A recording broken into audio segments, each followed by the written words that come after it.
ब्रह्मपुर बनखंड अधीनस्थ सामंतियापल्ली वनांचल अंतर्गत तुरुबुड़ी ठारे चारारोपण कार्यक्रम अनुष्ठित हो जाइछि।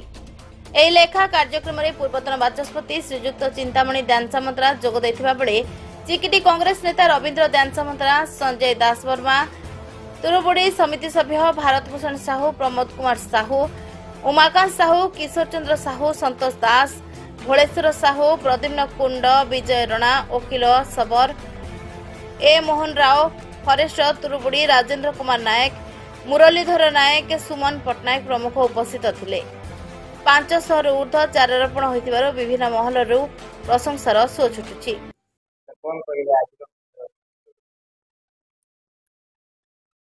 वृक्षरोपण गोटे महत्व कर्म। आजिका दिन में जो भाव परिवेश दूषित है, जलवायु दूषित है, तेणु समस्ते वृक्षरोपण करने आवश्यकता रही। परिवेश को सुंदर, लोक ऑक्सीजन को मिलवा सपोर्ट कर। आज आम निष्पत्ति करूँ तुरुबुड़ी अंचल गोटे 500-1000 गछ लगे बोली सामंतियापल्ली बनखंड अधिकारी सहित जोगाजोग करूँ। तुरुबुड़ी फरेस्टर से आमको सहयोग करते। मुझे कार्यक्रम कहीं हाथ को नहीं, आम भुवनेश्वर घरे गोटे अशोक गछ थिला, से गछटा को हाणीदेली। हाणीदेला मुझे परिताप कली गोटे मुझे आज गोटे भूल कर मत मो बापा कहले तू अशोक गछटा कहीं हाणिलु कहले। कहला मु बहुत दुखित हली। से दिन मो बापा को कही नाई नना मु गोटे गछ हाणी मु भूल कर मत क्षमा कर दियो, कि तुम 1000 गछ लगे देवी। सी जो संकल्प नहीं सी अनुसार मु सबु पंचायत प्राय वृक्षरोपण कार्यक्रम करी समस्त सहायता कौन से पार्टी दल तरफ मुझे किसी करूनी।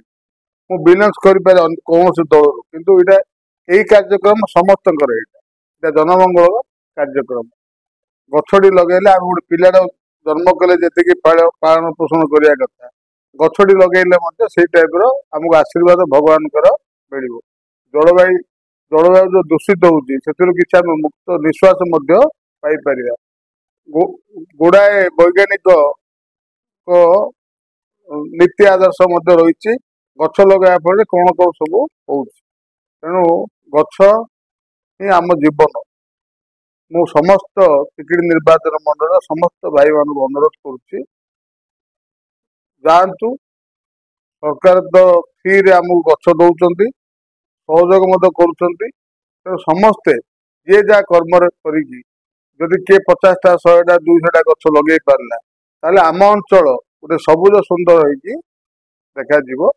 बर्तमान जो भाव परिवेश सब दूषित है, जलवायु जो टाइप दूषित है, आज की ये आषाढ़ मास है किंतु वर्षा आमर हजि जाइए।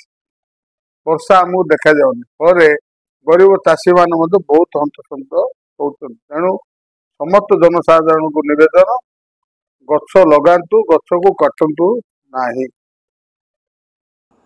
चिकिटूर अरुण कुमार पंडा रिपोर्ट, चेतना मीडिया।